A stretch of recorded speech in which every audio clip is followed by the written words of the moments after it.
자기 사는 증시 각도기. 네, 안녕하세요. 젊은 투자 증시 아침판 안지원입니다. 네, 잃지 않는 투자 각도기 각산준입니다. 네, 저는 오늘 조용하게 있겠습니다. 겸손하게. 네. 네. 나쁘지 않았습니다. 오늘은 코스피는 조용했는데요. 0.2% 올랐는데 코스닥이 많이 올랐습니다. 0.8% 상승했고요. 오늘은 또 큰 특징이 없었습니다. 개인인 코스피에서는 뭐 170억 매도, 코스닥에서는 350억 매도했고요. 외국인은 코스피에서는 2,200억 넘게 매도를 했는데 코스닥에서는 한 1,000억 매수했습니다. 네. 기관은 코스피에서 2,500억 매수했고 코스닥에서는 한 360억 매도를 했습니다. 네. 오늘 업종 상승률 1위는 음식료였습니다. 네, 음식료 쌌죠. 음식료 쌌습니다. 네, 업종이 2% 가까이 올랐는데요. 음식료 업종은 뭐 여러 가지 호재거리들이 좀 있더라고요. 일단 추석 때 남북 간에 이산가족 상봉을 하는데 화상으로 추진을 한다라는 소식이 알려졌습니다. 일단 뭐 북한하고 합의는 된 건 아니지만 일단 우리 정부에서는 추진을 해보겠다 이런 보도가 나왔고요. 이것도 뭐 사실 무근 이런 거 나오는 거 아니겠죠? 이거는 뭐 인도적인 거니까 할 수 있죠, 충분히. 원래 네. 자주 했었던 거고. 네. 그래서 뭐 오늘 업종 상승률 음식료 업종에서 제일 많이 올랐던 게 사조 동아원 6.7% 올랐고 롯데 칠성 6% 올랐고 쭉쭉 올랐는데 이 사조 동아원이라는 종목은 이제 과거 대북 식량 지원 때 적십자를 통해서 밀가루를 공급한 적이 있대요. 이거를 공급했다고 왜 주가가 7% 올랐는지는 잘 이해가 안 되지만 또 밀가루 공급한다고. 네? 또 밀가루를 공급할 거라고 보는 거겠죠. 공급하면은 기업 가치에 영향이 있나요? 그거 돈은 다 받아요. 공짜로 주는 거 아닙니다. 아, 정부에서 내주나요? 당연히 돈 받아요. 우리 중국 공산당 아닙니다. 아, 그러네요. 네, 그 정도는 아니에요. 네. 이건 회사에서 자발적으로 지원을 하는 건 줄 알았는데. 이건 누가 그래? 아니군요. 사장님은 그렇게 하시겠습니까? 그래서 안 하는 기업들은 안 하고 그냥 자발적으로 하는 건 줄 알았어요. 뭐 이거 입찰하겠지. 그렇군요. 네. 네, 그래서 올랐다고 하고요. 설마 그렇게 할 수가 없지. 네, 롯데칠성은 오늘 6% 올랐는데요. 제품 믹스 개선, 뭐 생산 효율성 상승으로 실적 개선이 지속될 것으로 전망된다. 이런 리포트가 좀 나왔습니다. 최근에 상장하겠다는 그 회사는 이 회사보다 훨씬 작은데 시가총액 비슷했잖아. HK 이노웨이요. 네, 그렇죠. 그건 말이 안 돼. 사실은 내가 보기에는. 참고로 저는 롯데칠성을 가지고 있지는 않습니다. 네. 다 가지고 있을 수는 없죠. 싸다고. 그렇죠. 좀 많이 갖고 싶긴 했었어. 싸서. 지금 음식료 업종이 한 5종목 들고 싶은 마음이 있어요. 너무 싼 게 많아. 싼 게 많죠. 싼 게 많아. 근데 뭐 자원 배분을 잘해야 되기 때문에 원한다고 다 지를 수는 없어서. 네. 네, 그리고 또 하나 농심이 라면 가격을 드디어 인상을 했습니다. 그리고 할까 말까 계속 그러다가 우리 계속 추적을 했었던 거죠. 네, 6.8% 평균적으로 인상을 결정을 했습니다.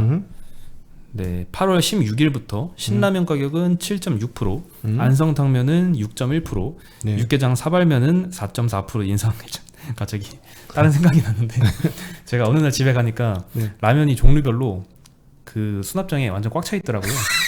가지고 이거 왜 이렇게 많이 샀어? 그랬더니 라면값 오른다고? 라면 가격 오른 다음에 그래가지고 샀다는 거예요. 네, 그래서 갑자기 그게 되게 생각나네요. 존경받는 남편이시네요. 훌륭합니다. 제 말을 잘 믿는 것 같더라고요. 저 정말 성공했어. 인생 성공했네. 그 정도로 인정받았으면 부럽습니다. 네, 제가 좀 신뢰도가 좀 높은가 봐요. 와, 정말 대단하네. 그 정도로 인정받으면 진짜 인생 잘 살았지 그분. 와. 네. 야. 라면 먹기 바쁘네요 요즘. 네. 저는 아무리 보여줘도 아닙니다. 더 이상 얘기 안 하겠습니다.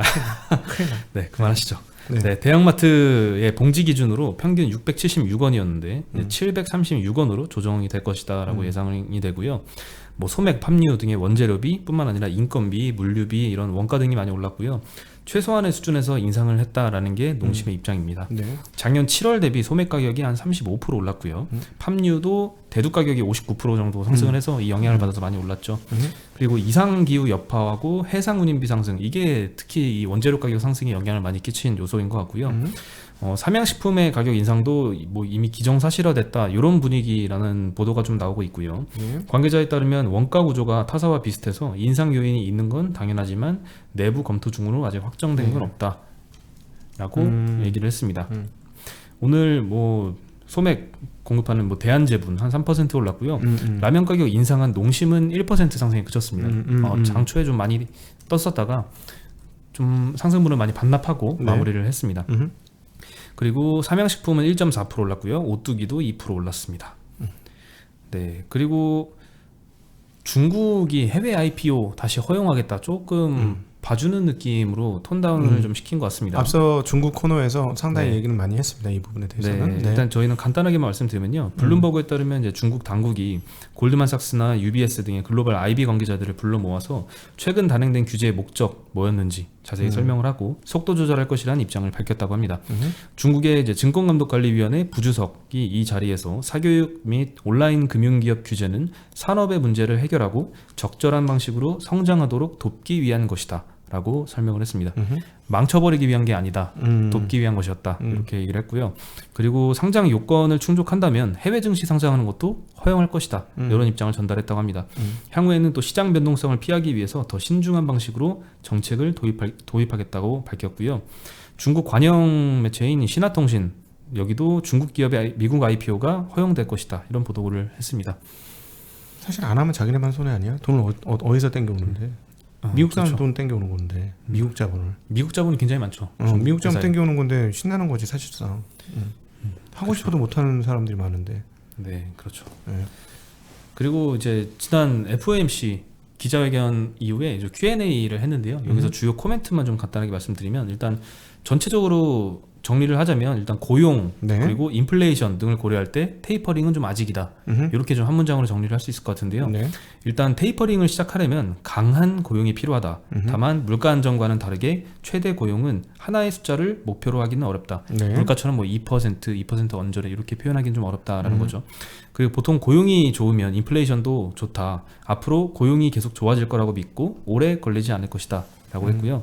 지난 CPI 그 수치 너무 높게 나왔잖아요. 요거 네. 너무 오버슈팅한 거 아니냐, 물가 많이 오른 거 아니냐 이런 질문이 있었는데 여기에 대해서도 중고차, 비행기표, 호텔 같은 일시적 요인 때문이다라고 언급을 했고요. 중장기적으로는 인플레이션이 다시 내려올 것이다. 다만 단기적으로는 상방 압력이 크긴 크다. 일관적으로 인플레이션이 목표치를 상회한다면 이를 조정하기 위한 행동을 할 것이다. 라고 했고요.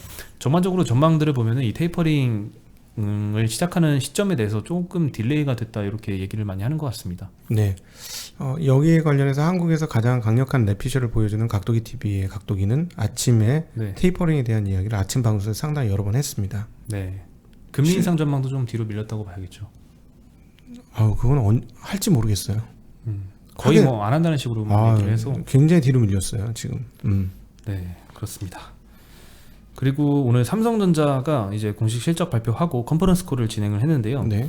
주요 내용만 말씀을 드리면 다양한 분야의 M&A를 추진하겠다라고 얘기를 했는데요.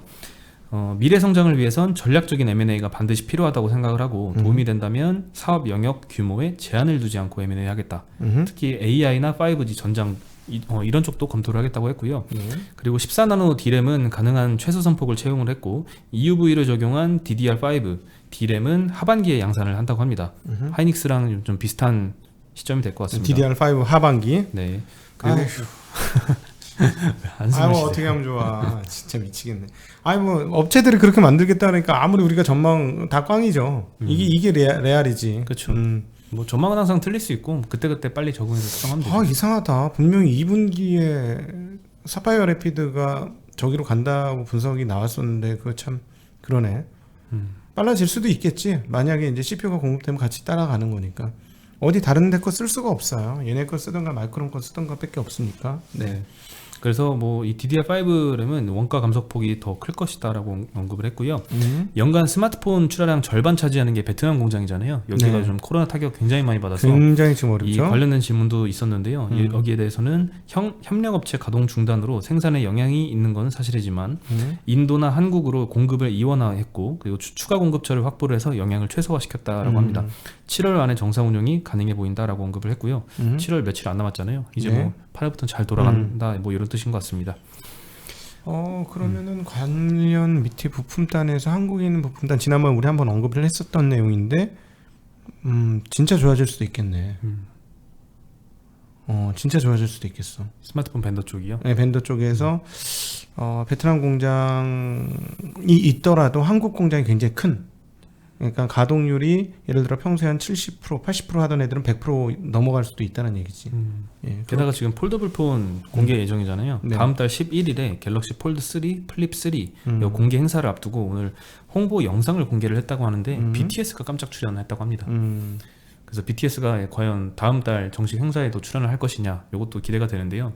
사실 이거는 그 맥도날드 실적 발표 오늘 보셨나요? 서프라이즈 났잖아요. BTS 밀 때문에 그렇다는 댓글이 출연했습니다. 근데 실제로 당연히 영향을 많이 끼쳤을 것 같은 게요. 예전에 그 동남아 어디에서 그랩 기사들이 맥도날드 그 매장 안을 꽉 채운 사진을 봤거든요. 하도 많이 그 BTS 밀 주문을 해서 거의 뭐 쇼티지 상황까지 갔다고 하는데 그게 좀 당연히 BTS 효과에 영향을 미친 것 같고요. 사실 그 구성 내용들을 보면은 그냥 원래 있던 거 같거든요. 뭐 치킨 너겟이랑 뭐 콜라랑 뭐 이런 거 포함되어 있잖아요. 네. 근데 확실히 이 BTS의 효과는 엄청난 것 같습니다. 그래서 뭐 삼성전자도 이 BTS 효과에 힘입어서 과연 폴더블 폰을 대중화시키는 데 영향을 크게 줄 수 있을지 기대가 됩니다. 급했다는 얘기지. 급했다는 얘기야. BTS 호출했으면 저 돈이 얼마겠습니까? 많이 들겠죠. 하이브는 좋겠네. 오늘 주가는 빠지던데. 그쵸. 하이브도 아까워요 진짜. 제가 그 생각을 많이 해봤거든요. 네. 네, 앞으로 3년 4년 동안 기다리다가 크게 떨어지면 꼭 사고 싶은 주식 중에 하나가 하이브예요. 그렇죠. 작년까지만 해도 뭐 하이브 상장 얘기 나오면서 그때 드림 레시오 나왔잖아요. PDR. PDR. 그래서 예. 웃기지 마라. 예. 꿈 같은 소리 하네. 이랬지 사실은. 그렇죠. 근데 마리아다 그라운데 그다음에 저스틴 비버를 영입하면서 마리아다 그라운데 저스틴 비버 아리아나 그란데. 미안해. 뭘 몰라. 마리화나 그란데라고 해가지고 깜짝 놀랐어요. 네. 그래서 BTS 새 대형 아티스트들을 품에 안으면서 그걸 가지고 사업을 하는데 여기서 계속 얘기하지만 한두 아티스트만 더 땡겨 오는 순간 블랙홀처럼 다양한 아티스트를 흡입할 수 있을 거예요. 분명히. 네. 그 옛날에 마돈나, 머라이어 캐리까지 땡겨올 수도 있는 거죠. 자, 그러면 이 레이블이 역대급 레이블로 성장할 수 있습니다. 근데 계속 말씀드리지만 새로운 시대에 과연 뭐가 갑이냐, 갑사업이냐. 전 이 컨텐츠 제작할 수 있는 컨텐츠 이슈어와 제작과 이 모두를 가지고 있는 컨텐츠 종합 이슈업 회사들이 가장 갑이라고 봐요. 모든 산업에서 이렇게 되면.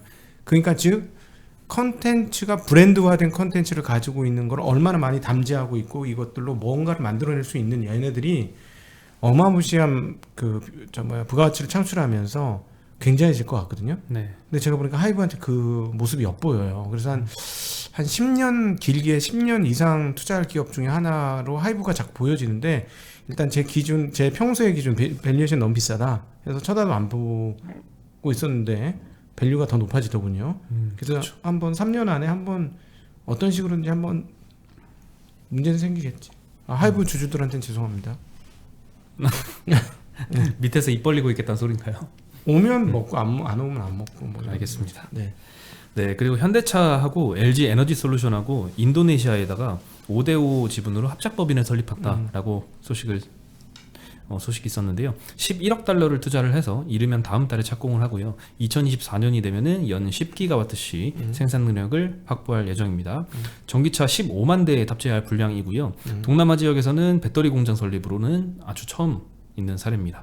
인도네시아는 특히 이제 배터리 원료인 니켈, 리튬 이런 자원이 풍부해서 좀 유리하다고 하고요. 정부 차원에서도 법인세, 관세 면제한다고 하고 전기차 관련된 세제 혜택 인센티브도 약속했다고 알려졌습니다.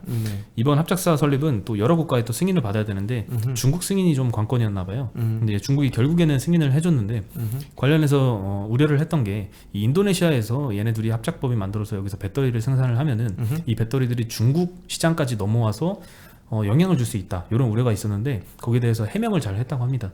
이거는 현대차에만 쓰겠다 이렇게 해가지고 중국 시장에는 뭐 넘어가지 않아서 이제 영향이 없다 이렇게 해명을 잘해서 중국 정부의 승인도 얻었고 결국 네. 결정이 거의 다 된 것 같습니다. 올해 토탈 전기차가 이제 약간 저기가 있지만은 약 500만 대? 드디어 500만 대 시대가 오네요. 근데 물론 이제 그 중에 상당히 큰 몫을 중국에서 작은 차들이 차지했기 때문에 실효성은 약간 떨어지긴 합니다만 결국은 내년에부터는 제 판단에는 상당히 빠른 제 예상보다 월등히 빠른 수준으로 전기차 세상이 시작된다라는 거고 그거를 이미 우리가 각종 이제 곧 얘기하게 될 2차 전지 기업들을 통해서 지금 엿보게 되는 것이죠. 네. 먼저 부품이 있어야 제품을 만드는 거니까 부품 회사 단에서 먼저 터지기 시작하는 거예요. 네. 네, 그리고 이 현대차 그룹하고 LG에너지 솔루션이 50대 50 지분인데요. 이 현대차 그룹의 50은 또 현대모비스가 그 중에도 50이고 현대차가 15, 기아차 10, 뭐 이렇게 나눠서 또 들어가네요. 네. 네, 오늘 현대기아, 뭐 현대모비스, LG화학 주가는 다 거의 0%에서 근접해서 움직였습니다. 예. 그리고 LG화학은 오늘 놀랄만한 실적을 발표를 했습니다. 깜짝 놀랐어요. 2분기 매출이 11조 4,600억, 전년 동기 대비 65% 성장한 수치고요. 컨센서스 10조 4,500억보다도 한 1조 잘 나왔습니다. 네. 그리고 영업이익은 2조 2,300억이었는데요. 전년 동기 대비 290% 늘어났고요. 엄청난 컨센서스가 1조 1,700억이었습니다. 네. 영업이익도 컨센 대비 한 1조 더 나왔습니다. 예. 굉장히 좋은 실적인데요. LG화학이 또 이제 컨퍼런스 콜을 했는데 LG전자의 화학 소재 사업부를 또 5,250억 원에 인수 결정했다라고 이런 소식도 밝혔습니다. 야, LG그룹에서 형이 바뀌네. 그런 것 같아요. 형이 바뀌어. 네. 큰형이 LG전자였는데 형 좀 내려봐, 내가 큰형 할게. 동생이 더 커졌어요. LG화학이 올라가네. 네. 근데 에너지솔루션 빠져나가면 뭐 또. 그렇죠. 네. 네. 그리고 인수 대상은 사업부 내 분리막 설비 및 관련된 핵심 인력 등 유무형 자산 일체라고 하고요. 폴란드의 LG전자 분리막 코팅 가공 공장과 함께 국내외에 있는 여러 공장들을 인수할 계획이라고 설명을 했습니다. LG화학은 이제 분리막 사업을 직접 육성을 해서 LG 에너지 솔루션에 직접 공급할 것으로 보이고요. 네. 양극재, 음극재는 부가 소재 그리고 분리막 등의 소재 포트폴리오를 계속 확대한다라고 밝혔습니다. 네, 그리고 핑크퐁 아기상어 하는 스마트 스터디라는 회사가 있는데요. 가이아 코퍼레이션이라는 회사를 또 인수를 해서 상장을 또 준비를 한다라는 소식이 있었습니다. 아기상어 유튜브 조회수가 90억 건을 돌파를 했다고 합니다. 1등이 1등. 예, 1등. 전 세계 1등. 그래서 네. 루비 버튼을 획득을 했는데 전 루비 버튼이라는 게 처음 들었어요. 우리 실버 버튼이잖아요. 우리도 버튼 있어요. 버튼이 있고 골드 버튼도 뭐 100만 돌파하면 주잖아요. 음. 루비 버튼이라는 게 있네요. 중간에 뭐 다이아몬드 버튼도 있고 뭐도 있겠죠. 그런가 봐요. 뭐 몇 억 건을 돌파해야 주는지 모르겠지만 네, 어쨌든 이 스마트 스터디가 종합 완구 회사이자 유진 로봇의 자회사인 가이아 코퍼레이션 인수를 추진한다고 하고요. 업계에 따르면 인수에 대한 잠정 합의는 마무리 지었고 세부 조건을 조율 중이다라고 합니다. 인수를 통해서 스마트 스터디는 지적 재산권과 굿즈 사업 강화를 통해서 또 상장의 속도를 낼 예정이라고 하고요. 한국에 상장할 수도 있지만 나스닥 상장도 검토한다라고 합니다. 올해 상반기에 스마트 스터디에 이 상환 전환 우선주를 투자한 기관 투자자들이 있는데 모두 보통주로 전환을 했다고 합니다. 상환 전환 우선주는 상환을 할 수도 있고 그냥 채권처럼 상환을 받을 수도 있고 네. 아니면 보통주로 전환을 할 수도 있는 우선주인데요. 이거를 보통주로 전환을 신청했다라는 거는 이제 지분 투자자로 돌아선 거죠. 주식 들고 있는 게 낫겠다. 채권 아니고. 곧 네. 상장이 머지않았다라는 뜻으로 시장 참여자들은 보통 이걸 신호로 받아들이긴 합니다. 네, 그리고 아기상어의 IP 가치가 1조 원 수준이라고 알려졌습니다. 네. 그러니까요. 이게 이런 세상에 오는 거야. 그 IP 브랜드 IP 이거 진짜 무서운 거죠. 네. 사실은 우리나라에 어디 그 핸드백 만드는 업체가 뭐를 구찌, 루이비통, 뭐 에르메스 이런 정도 수준의 제품 못 만들까요? 한국 장인들이? 품질로요? 품질로? 품질로는 만들겠죠. 그 디자인만 따와서 똑같이 만들어라고 하면 못 만들까? 만들 것 같아요. 더 잘 만들겠죠. 그것까지 잘 모르겠는데 하여튼 만들겠죠. 근데 이거는 결국 브랜드가 가격을 몇십 배, 몇백 배 불리는 거니까 그 브랜드 만드는 게 이제 대단한 거죠. 그렇죠. 저희 각도기도 이제 점점 브랜드화 되고 있지 않습니까? 1주년을 이제 맞이하면서. 네. 여러분 저기 궁금하신 상황 이렇게 좀 해주시면 저희가 말씀드리도록 하겠습니다. 네, 어제 많은 분들이 좀 달아주셨더라고요. 네. 열심히 보고 있습니다. 저희 부족하고 작지만 그래도 우리는 약간 작지만 강한 그런 저기 아니겠어요? 그쵸. 경제 유튜브 아니겠습니까? 앞복만 치는 뒷북 안 치고 앞복만 치는. 뒷북은 안 치죠. 네. 아무것도 안 칠지언정. 네, 그렇지. 이번에 앞복 제대로 한번 치지 않았습니까, 여러분? 예. 이 오래 들으신 분은 이게 무슨 말인지 알아. 계속 참고 들으시면 무슨 말인지 알게 됩니다. 네. 너무 고마워. 덕분에 수익률이 좋아요. 이런 얘기 들으면 올해 얼마나 어려운 자입니까, 일반 투자자들이. 그렇죠. 감사합니다. 예. 저희보다 더 잘하시는 것 같아요. 가끔 보면 저희보다 더 잘해. 예, 너무 감사합니다. 네, 그리고 금융당국에서 이제 은행의 배당을 기존에 좀 간섭을 해왔잖아요. 배당 횟수는 간섭하지 않겠다 이런 입장을 냈는데요. 최근 금융감독원이 신한지주의 분기 배당 방침에 대해서 코로나를 이유로 제동을 걸었다 이런 언론 보도가 있었는데요. 금융위와 금감원이 이 보도 이후에 협의를 갖고 배당 횟수는 문제 삼지 않는다라고 결정을 했다고 합니다. 뭐 점점 이 사실 은행주에 대해서 최근에 좀 주가가 안 좋았던 것도 이 배당에 대해서 금융 당국이 너무 이렇게 제한을 두다 보니까 그것도 영향이 있었는데 점점 풀어주는 것 같은 그런 네. 움직임인 것 같습니다. 오늘 신한지주는 0.9% 상승을 했습니다. 네. 네, 그리고 마지막으로 금융당국이 또 8월에 한국판 게임스탑 운동 저번에 한번 말씀드렸는데 8월에 또 한다고 하네요. 지난번에 HLB 대상으로 오후 3시 되면 주가 다 같이 사자 그러면서 공매도 세력에 반대하는 움직임을 보여주자 이렇게 해서 했었는데 오후 3시 전에 이미 폭등해가지고 3시가 되자마자 바로 막 급락을 해가지고 전혀 네. 딴판으로 움직였잖아요. 네. 이거에 대해서 이번에 또 한다라고 한투연에서 발표를 했는데 금감원이 이번에는 관련돼서 뭐 부정 거래가 있다면 확실히 처벌을 하겠다라고 자세히 지켜보겠다라고 모니터링 의사를 밝혔습니다. 네. 한투연 회원들의 경우에는 이 약속된 시간 이전에 매수를 하게 되면 그것에 대해서 처벌을 하겠다라고 입장을 밝혔고요. 선행매매. 예, 선행매매로 이제 처벌하겠다라고 했고 사실 한투연 회원 아닌 분들은 뭐 상관이 없을 내용이긴 한데 이런 저번에 한번 사례를 봤잖아요. 네. 그래서 이번에도 그 목적 그대로 아마 이 운동이 성공하기는 어렵지 않을까 이런 생각이 들긴 합니다. 참고로 저희 각도이 TV 회원 우리 각 도기마을 분들은 이거 하지 마시고요. 감히 말씀드리면 하지 마시고 저희가 다른 길을 계속 보여드릴 테니까 이런 거 말고 이렇게 해가지고 돈을 벌었다고 해서 결코 좋을 거냐. 그리고 어제도 공매도에 대해서 말씀드리지만 미국의 공매도하고 지금 한국의 공매도 지금 현재 상황은 또 대형주만 하잖아요. 네. 그래서 조금 상황이 다른 것 같기도 하고요. 어쨌든 조심하시는 게 좋을 것 같습니다. 네. 네. 그러면 저희는 오늘 여기서 인사드리겠습니다. 네. 안녕.